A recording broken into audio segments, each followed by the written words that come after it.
All right, welcome back to the Beast Mentality Podcast. I'm Deshaun Beasley, your host. Today, I'm joined by Els. I'm going to let her introduce herself and give us three things we're grateful for. Wow. How do I introduce myself? First name, last name, first name, Last name. IG name. You can leave out the last name if you don't want to Okay. get searched on Google. Yeah, let's do that.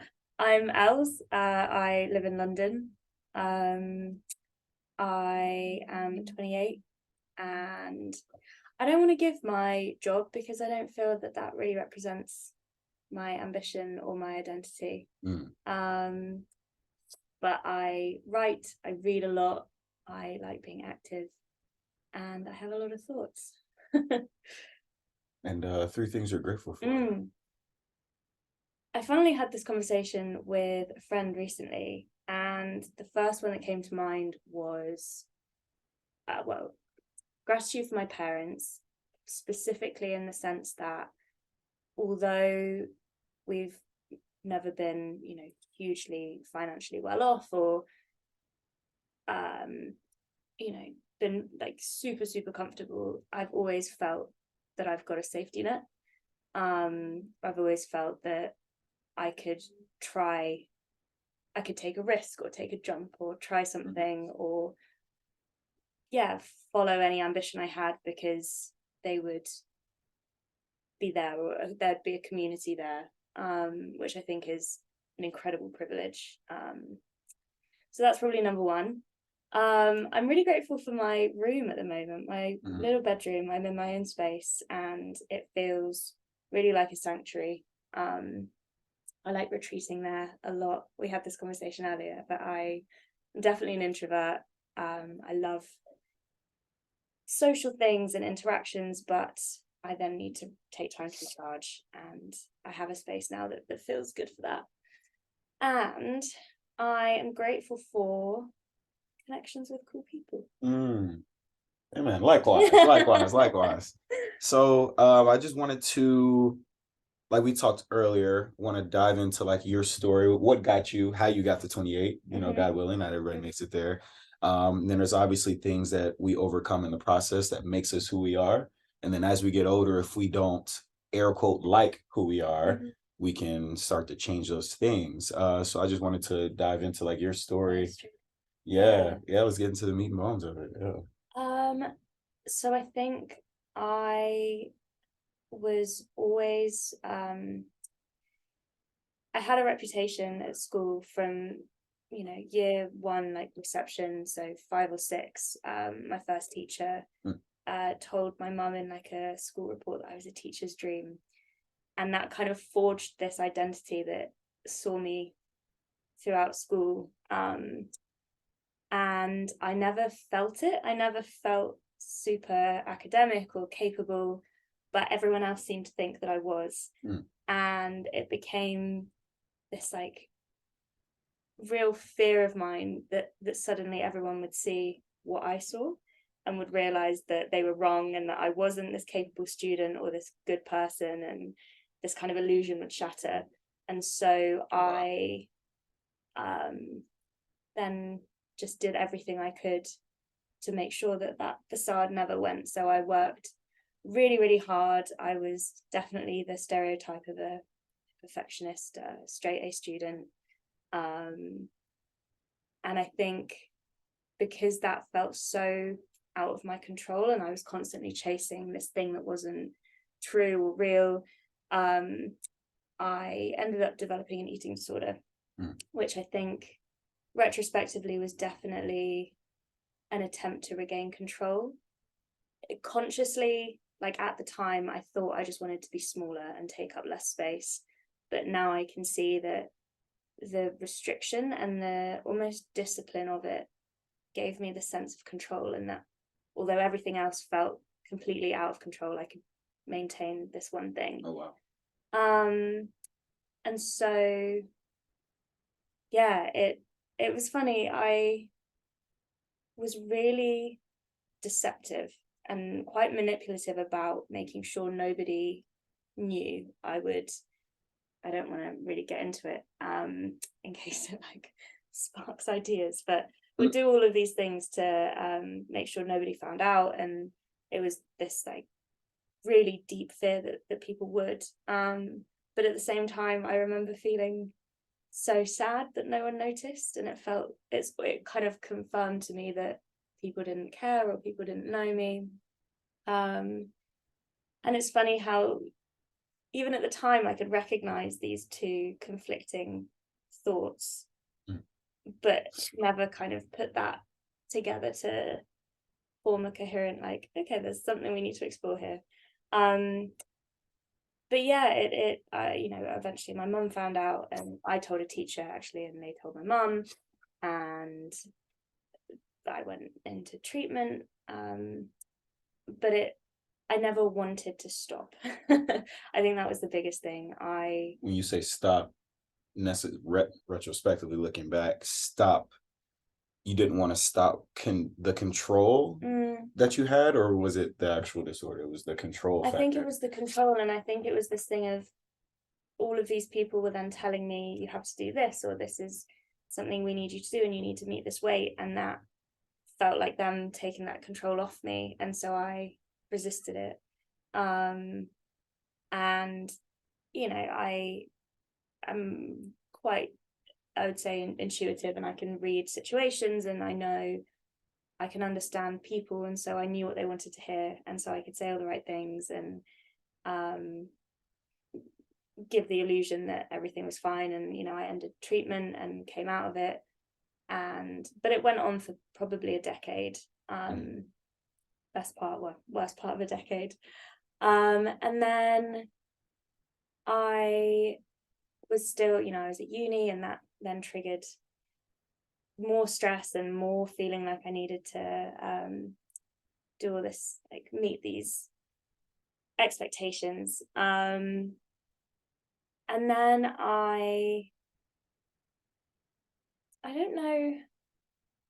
So I think my ex-boyfriend was a personal trainer, my first love, and he started introducing me to weight training, and my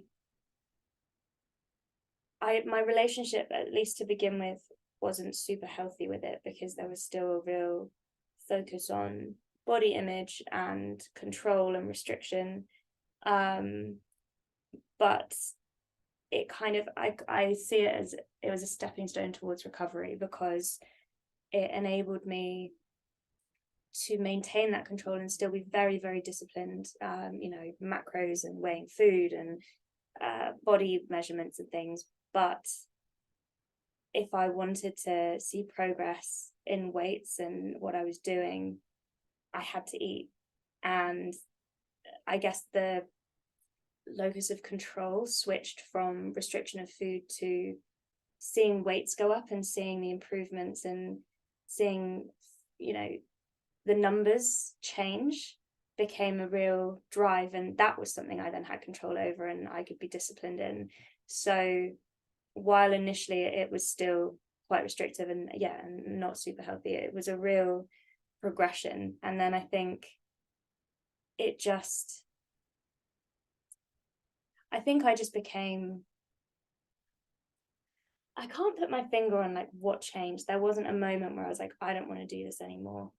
I mean, it sounds like it was like as you were talking, I had like a visual run through my head of like a scoreboard, where initially the scoreboard was like the locus of control, and I can control the score of the game by controlling what I'm eating. And then it became like, oh, the scoreboard is actually these weights. So as long as these weights are going up, I'm in a good space. So it became less about controlling what's going in and out. Well, it became more of that, but the frame, like the way we frame what we're going through or what we're doing, kind of dictates how we're going to feel about it in a sense. Like that's one of the things that like I captured as you were like sharing. It's like what you focus on is what you get. I don't know the saying or the quote, but in a sense, like that's what I think that's a really astute observation. That's a good word. Astute. I might have to Google that one, because in context I know what it means. That's funny. Yeah, what was that word earlier? Equanimity. I think that's so true. But then gradually this kind of restriction that had stayed but moved into perhaps a less damaging thing became just less restrictive in general. Like, I remember going out for a meal with my boyfriend at the time for the first time in years, and not worrying, not, you know, analyzing the menu beforehand, and feeling free to choose whatever and have a starter and a dessert. Yeah, so that was the eating disorder bit, I guess. And I haven't had those kind of thoughts or desires to act on thoughts in a long time. I think what was interesting is I talked about control being the motivating factor, and I think part of that was I had for decades, for most of my life, crippling anxiety, real awful. I would get into these like ruminating spirals and would worry about worrying, and it was so destructive. And I think that's where I wanted control. And I think because I'd never, although the eating disorder behaviors stopped, I hadn't addressed the cause of the anxiety, or I hadn't managed to change that. And so when I stopped enacting those behaviors, I developed health anxiety. So hypochondria essentially, and would become really fixated on illnesses and convinced that I had them. So you're saying even though you fixed the scoreboard and you changed the way that you were looking at it, there was still something at the root that you didn't know was there, but you had to change the score in order to see Yes, the thing. that You it didn't go. gotta move the dirty This is clothes it. if you want to find the remote. Like, What an analogy. I like that. yeah. Yeah, and I remember my psychotherapist when I was young and in treatment for eating disorder, she said an eating disorder is a symptom rather than the cause. So it's like having a runny nose and a cough when you have a cold. It's not the cold in itself, it's those symptoms that let you know you have one. And so yeah, this house anxiety came out in my second year of uni, and it was crippling. I was fixated on melanoma, so like skin cancer, and would check all of my moles kind of every day. I would take pictures of them and Google all of this stuff, and spend probably 2 or 3 hours a day in this kind of just spiral of panicking that I had this, and or I would develop it. And it was absolutely debilitating. And you actually brought it, so you actually manifested it upon yourself, you think? Maybe it's yeah. So for the viewers or listeners, I had skin cancer last year, not melanoma, but basal cell carcinoma. I think mostly it is just because I'm fair and I've had some bad sunburns, and you know, statistically I am higher risk. But yeah, maybe it was a manifestation. But yeah, where was I? If I remember what You're talking about you shifted the to preoccupied. fixation, Yeah. Yeah, and it was just really quite awful.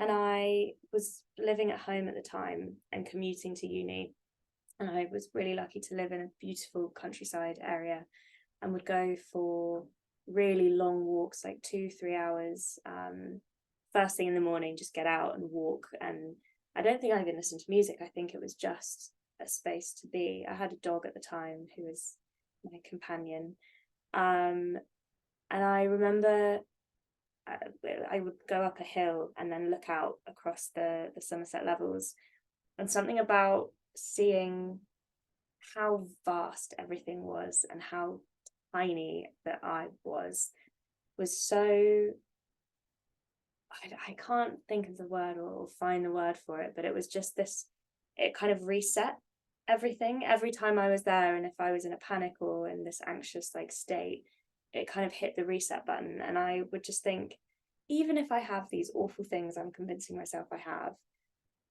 and even if after, you know, going to the doctors or whatever, they tell me I've got this and it's this thing, do I want to have spent that time of my life being absolutely miserable? Or you know, it just felt such a waste of time when everything, we're a blip. Our time on this earth is minuscule. And, you know, that was the first moment where I started to explore the actual anxiety as opposed to all of these symptoms. And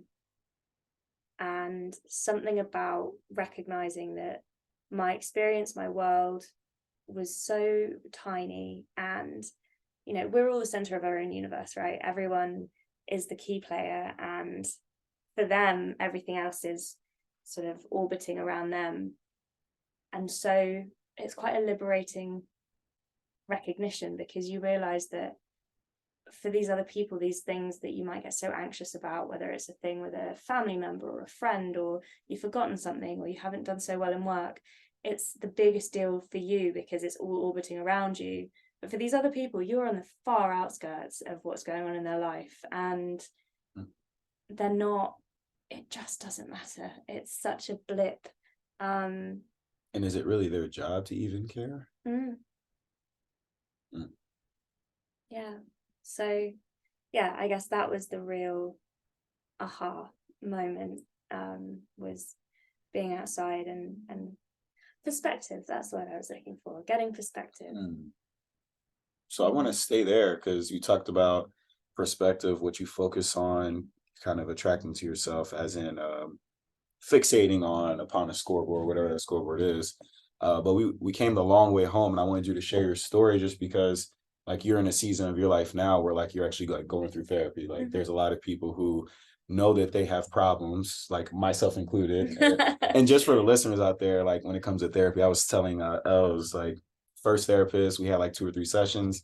Then she, on one of the calls, was like, yeah, I have cancer, so like we're not going to like be doing this anymore. I'm like, got it. Hopefully, but again, what you focus on, I'm like, did I call it? Somehow, in some way in my head, I'm like, did I call it that? But anywho, and then the next one, same thing. We went through 1 or 2 sessions, had cancer. And then the third one, I guess he was recently going through a divorce, battling depression, and it just wasn't a great experience. But and it's something I plan on doing in the future. Uh, but it's also something that a lot of people kind of put on the back burner. And I think you said it like very, very eloquently. We're only on this earth for a blimp of time. And for us to spend that time worrying about things or fixating on certain things, like it's taking away, and like taking away from our happiness and our joy. And I feel like through therapy, we can begin to move the dirty laundry, so we can find the remote and turn it to whatever TV, whatever channel we want to turn it to. But why did you decide? Well, you had talked about through your eating journey that you were already meeting a psychoanalyst, psychotherapist, psychoanalyst, something like that.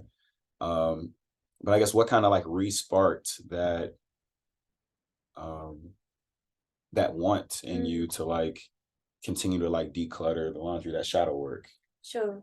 I will come back to that. There was something that came up as you were talking, and I You can keep going. I'm gonna pull my notes. They do got we you. want to pause it? Is that a thing we do? Or I mean, you can keep going. I can hear you still. No, it's great. It's great.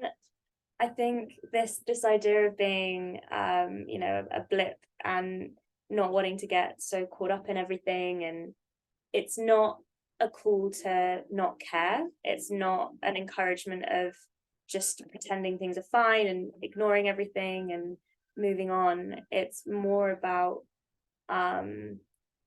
not resisting the feelings that you're having, and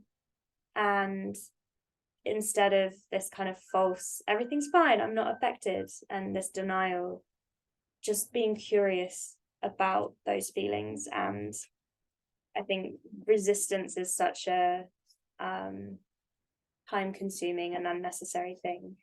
But to answer your question, the sort of psychiatrist I was seeing during the eating disorder era, I only saw him for, I think, less than 6 months, and it was more of a, it wasn't what I would term helpful. And I think I was crisis yeah, prevention. And I was so young, and I didn't have the self-awareness to really benefit from exploring things in the way that I think you do when you're a bit older. So as maybe you can tell from my accent, I'm from the UK, and we are fortunate enough to have the National Health Service. So not everything, but some treatments are free. And I had gone through a breakup recently, or at the time recently, and had gone to see someone and was having a bit of a rough time, and they referred me, and I got 12 weeks of free therapy. So I think it came about because I wasn't struggling with the breakup in the sense of I was really depressed and I was, going through this. It was more curiosity and wanting to understand what happened in that relationship, and what I wanted to maintain and things that could change in order to have a healthier or a more fulfilling for me relationship next time. And also the fact that it was free. I think if I had to pay, there's just no way that I could afford it at the moment. So I am incredibly grateful for that. And what was the rest of your question? I went off on a real tangent. Yeah, it was why you decided to get therapy, and I guess what are some of the things that you're discovering about yourself?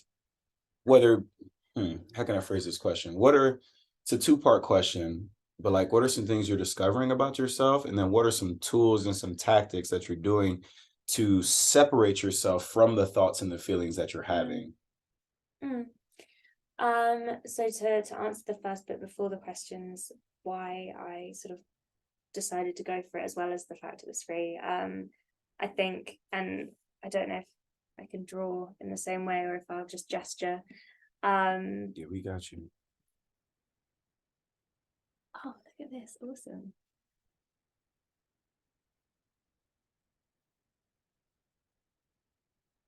Draw away. Okay. Draw This is away. probably going to be a very clumsy drawing, but I think so the first part is, I guess, And if you're in podcast land, what she's doing right now is drawing a spiral. what's meant to be a spiral.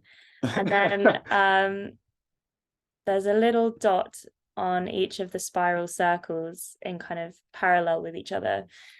And I think so a really helpful thing I heard once was, when it feels like you're going round in circles and repeating the same mistakes and all of these things are happening again and again, actually you're coming at that experience or that trigger or that habit with new experiences and new sort of coping mechanisms or lessons. And so while it feels like you're going around in circles, you're actually going around in more of a spiral, and things are expanding as you go, which I think is a really beautiful thing. And I suppose it's how you use those lessons and use those things that you're picking up as to how big that spiral might expand. And I think I tend to be quite an introspective person, and I think about things a lot and I analyze things a lot, and I'm very good at intellectualizing things. And with therapy, it's felt like these spirals have just been sort of getting exponentially bigger. So while I might still have the same habits and I'm still unlearning things, as that's happening, my experience and my understanding is growing more than it would have if I were alone. And I think I said it to you yesterday. It was almost like, while I reflect a lot and have these thoughts, that therapist can sometimes ask you a question that takes you off the track that you usually go down and just trigger something new, or just create a shift in perspective, which helps with that expansion of experience and understanding. So that's kind of why I felt like I would benefit from it. And I think therapy, a lot of people go to it during times of crisis, in which during that time that it is incredibly beneficial. But I think there's something to be said for going when you're in quite a stable position, because often in crisis everything's so heightened that you might be quite dependent on your coping strategies. And so if any of those are removed, and you haven't yet had the time or the capacity or the support to build another one that's healthier, it can feel really disruptive. Whereas when you're in quite a stable, steady, quite content phase of your life, it feels like there's more capacity to shift things up and try new things, and explore things that could be quite confronting or quite challenging. So yeah, it felt like a good time to do that. Um, and some things I've learned. I feel like I'm just talking at you. I'm sorry. I don't feel that way at all. Things I've learned. There's been a lot of kind of exploration about attachment theory, which is the idea that the way that you relate and attach to people in your life, generally love, sort of romantic relationships, but it can be platonic as well, is informed by your sort of your early relationship with your primary caregiver. And there's kind of 4 main attachment styles. There's anxious attachment, avoidant attachment, secure, and disorganized, which is kind of a mix of all of them. And it's whether you are anxious or avoidant, anything that isn't secure, it doesn't necessarily mean that you were neglected by a parent, but it's the fact that parenting is hard, and there are times when a parent may not be able to meet that child's needs, whether that's because they've got 4 other children who also need attention, or they're a single parent, or that child is in hospital for a period of time and the parent cannot physically be there. It's not a blaming of like it's the caregiver's fault that the child is an anxious attachment. It's just more these things happen, and awareness is the best way to deal with it.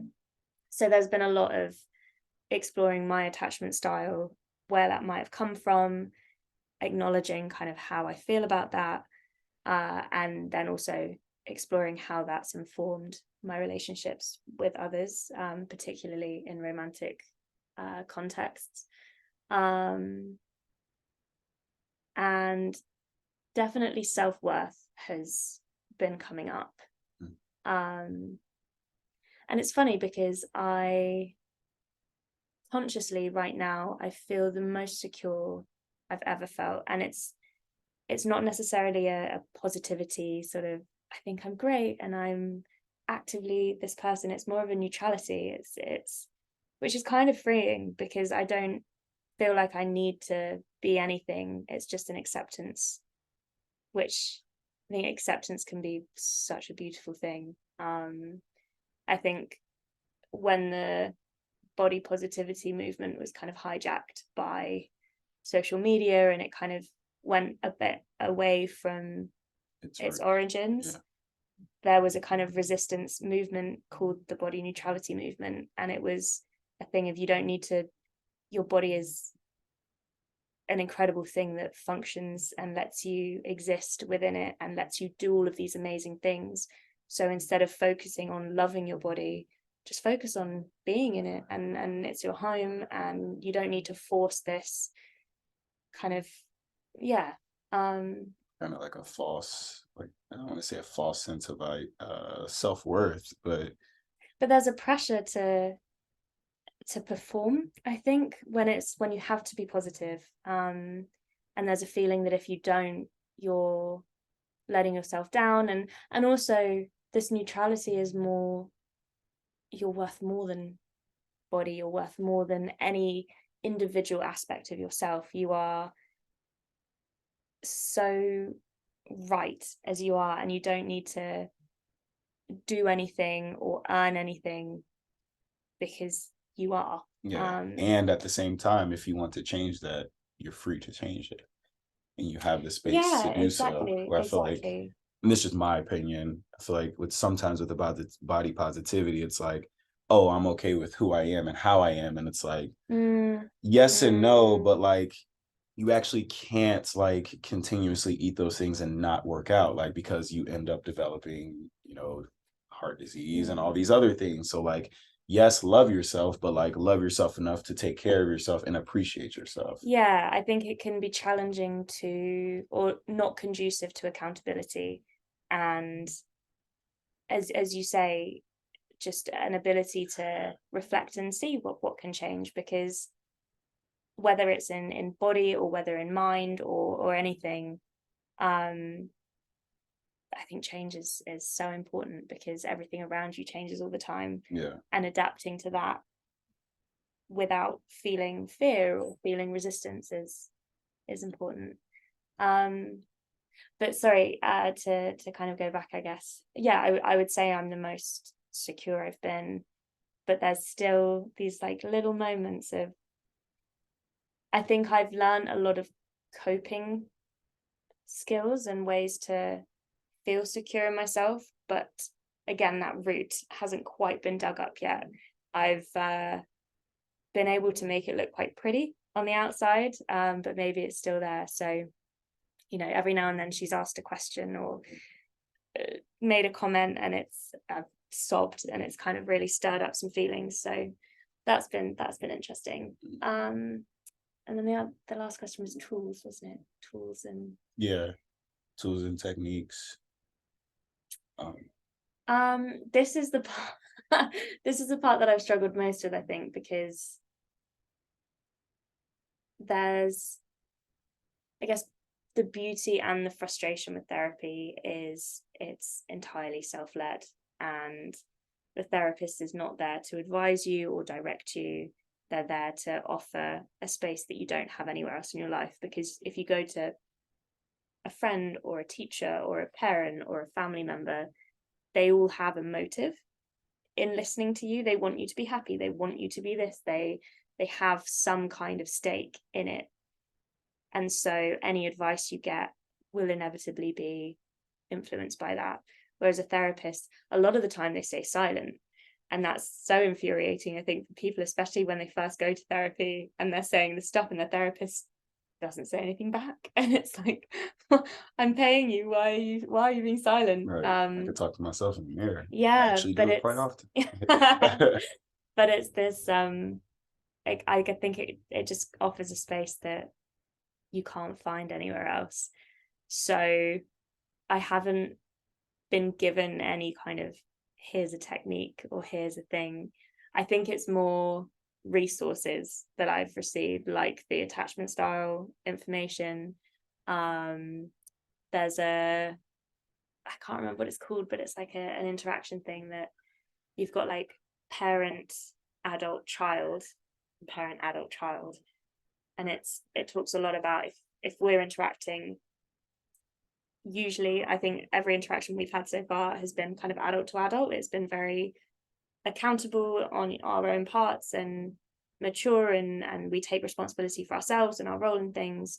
But say, for example, I don't know, I was living with you and getting frustrated that you were being really messy, and you kind of said, well, just tell me what needs doing and I'll do it. Like, it's, you don't need to get so stressed about it. That kind of shifts this, where you kind of are taking the role of child, because you're saying, just tell me what to do. I want you to give me boundaries, I want you to give me this. And that inevitably puts me in the place of a parent. You can't interact as adult and child, because there's this kind of resistance to it. So I would then become lecturing, or I'd become nagging, or I'd become whatever. And Mm. it's about both parties in these interactions trying to maintain being in an adult space and taking responsibility for that. So yeah, it's more resources than lessons, I would say, but I think awareness is always the first step in change. So yeah. I will share one tip. Mm. This is from the last therapist that I had. What did And the last short-lived therapist? he said, feel, or I felt, I feel, I found. So when a situation happened and it's in the past and you're trying to review that situation, you use those three words. Like, especially if it's in a conflict, like you said, it could either be a relationship or platonic, like friendship. I felt, so in the moment I felt happy, sad, angry, blah blah blah. I feel that I feel that because like now, where I guess like now in the present, I feel that I felt that because Mm. such and such, such and such, such and such. What I found that my conclusion is that I feel that, you don't care, or like that makes me feel that you Mm-hmm. don't. So like using, and it was funny because when he introduced it to me, I was just not getting it. He was like, give me an example of how you would use this. And I was just butchering it. And even explaining it, as you can tell, it's still kind of iffy, but it just gave me a different perspective where it's like, it basically opened my mind up to the fact that like in the moment you're allowed to have feelings. Mm-hmm. You don't have to act on those feelings, but you can have those feelings. And like you said, with continual learning and self-awareness about yourself, when you encounter those feelings, you'll know how to act when those feelings come about. But if you don't even know what that feeling is, you're just going to continue to encounter that feeling and continue to react a certain way because you don't know the root cause of what caused you to feel that way, what caused you to feel that way in the moment. Mm. And then, like you said, with those spirals, like it's interesting as you were drawing it and explaining it, I'm like, wow, like it makes total sense because everything's always a new experience. Like we're never the same age. Like time is always moving. So Mm-hmm. like for us to continue to go into situations the same way is very ignorant of us to do so and not um step up our emotional our EQ, our emotional Mm-hmm. intelligence. Like it's necessary for us, like you were saying, even when we're in a healthy space to continue to because I think that's when it's easier. The analogy popped up when you said that of like it's easier to train when you're fully healthy than trying to train when you are sore, you're tired, you've been training for 3 days in a row, your ankles hurt. Like it's going to be a lot harder to train. Um, but yeah, I know I went off in a tangent, but yeah, I think the last point I wanted to get to is how can we as adults and as humans in general, whether there's a teen listening, an adult listening, how can we cultivate these relationships and these communities where we can help each other heal? Um, because in a lot of communities, more so Eastern communities, therapy is not really a thing.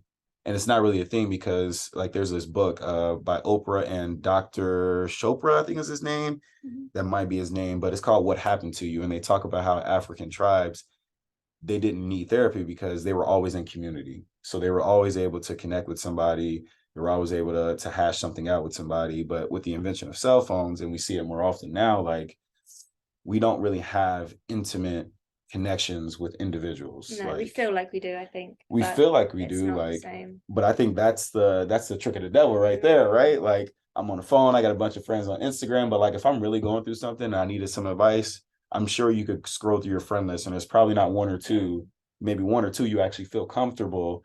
Sharing that with, So yeah. like how can we create the environments, the community, the culture, the space to where people can share the things that are going on, good and bad, right? Because sometimes we get thrown off by wins too. People don't want to hear other people winning.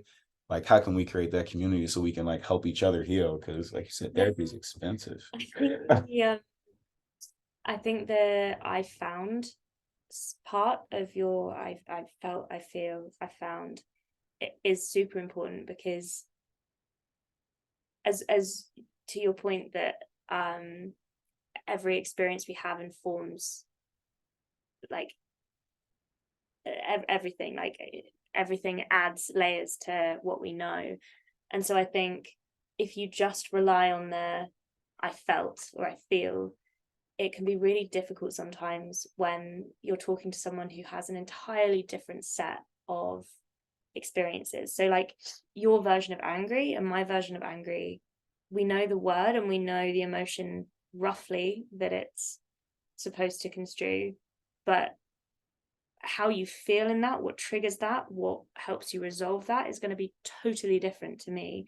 And so if we're just relying on I feel this and I feel that, emotion itself is fluid, it changes all the time, and a description is so static that by the time you've told me you're angry, that emotion might have changed and my understanding of it has changed.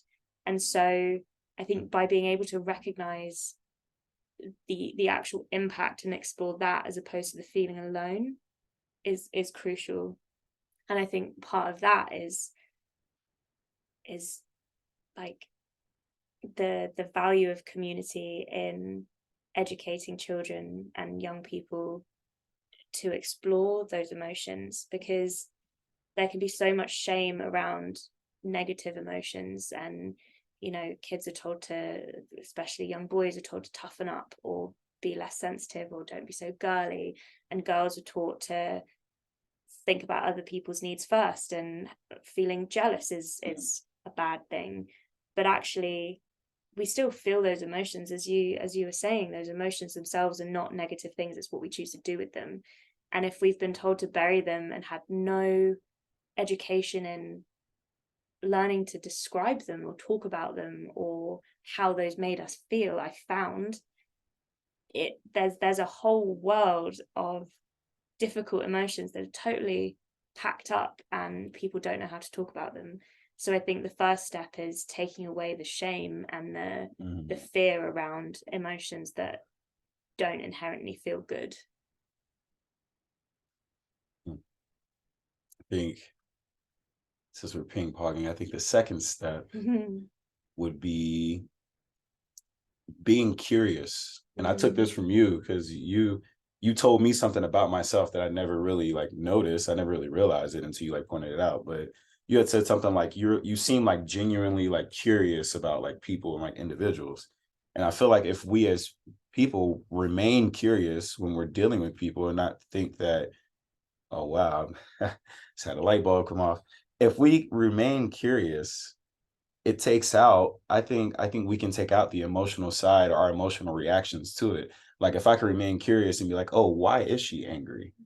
Oh, let me like try to figure out why she. I think if we can be curious about the emotions that other people are having, and be curious about the experiences that people go through, if we can maintain that curiosity, I think that gives that person that bubble of safety. Because it's hard to, like, again, like if you're trying to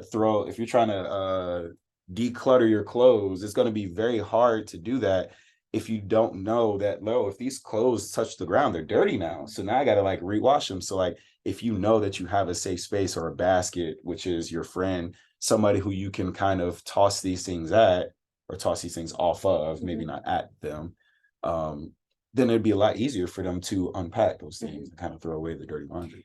I just also had a light bulb moment.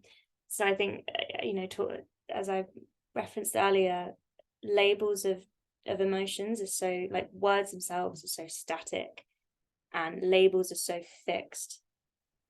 So I read a while back a book by Ibram X. Kendi. I think it's called How to Be an Anti-Racist. And one of the most like enlightening explorations in that is the fact that words that have previously or inherently are descriptive, words like racist or homophobic or rude or any of these things, they in and of themselves, they're descriptive terms. It's that was a racist thing that you said, or that was a rude comment. But in this society that we're in at the moment, and this apparent need to label things and define things, these descriptive words have been transitioned into nouns. So instead of you made a racist comment, it's you are racist, or you are rude. It becomes an identity as opposed to this like fleeting description. It becomes fixed. And nobody wants to think of themselves in a negative way. Nobody wants to view themselves as rude or view themselves as homophobic, or whatever label that they've been defined as. And so when they're faced with that noun instead of a descriptive word or descriptive phrase, the defenses go up, the armor comes on, and they are not going to have any desire to reflect on that comment they made or the thing that they did. It's like this paralysis of shame and denial, and there is no room for growth when you are trying to like protect yourself. And there's levels of this. So there are some people who are racist, who are rude, and who have such a resistance to exploration, that they deserve those nouns. And I'm not trying to excuse people who are inherently awful, but in day-to-day life, where change can be made, where constructive conversations can happen, if you kind of stick someone in a very fixed label, there's no way to, as you say, then that is not a safe space to explore, to be curious, to go further. What's like, since you know everything and you got your degree. And I think we'll end it on that right there, because like, but yeah, so like some of the major takeaways the listeners can have, I mean, remain curious, figure out how you felt in the moment, how you feel and what you found out about it. And continue to be like genuinely curious and open to like hearing about the experiences of other people, because you never know, you might be the first person that has actually like genuinely listened in a very long time. Like, we're surrounded by people on a day-to-day basis. The tubes are crowded all day, every day. Restaurants is crowded. Like, but to have that connection and have somebody who can understand you and doesn't label you or doesn't. So like, I guess last thing too, on Thursday, we have like a men's group. We actually started it during COVID. Like right when like the George Floyd stuff and other things were happening. So a group of young Black men every Thursday, and it's very, I ain't even gonna say young, because we got some older guys like late 40s, early 50s in there. Well, it's just a space for us to come and talk. We can talk wins, we can talk losses, we can talk, we share books and different things. Like we do like group reads and things like that. But I think in closing, if we can create more of those communities and more of like setting aside time to really analyze how do we actually feel, not the genuinely like, how are you? Oh yeah, I'm good, whatever. But like space for us to genuinely like analyze how we feel. Because again, like if you understand how you feel, I feel like it makes it a lot easier for you to respond in certain situations and be aware of the response you're going to have in those situations rather than react. And if somebody wanted to get in touch with you, how would they get in touch? What's your gram? What's your Instagram? Good question. It is Els, so ELS Rose C, I think. We'll fact check it for you.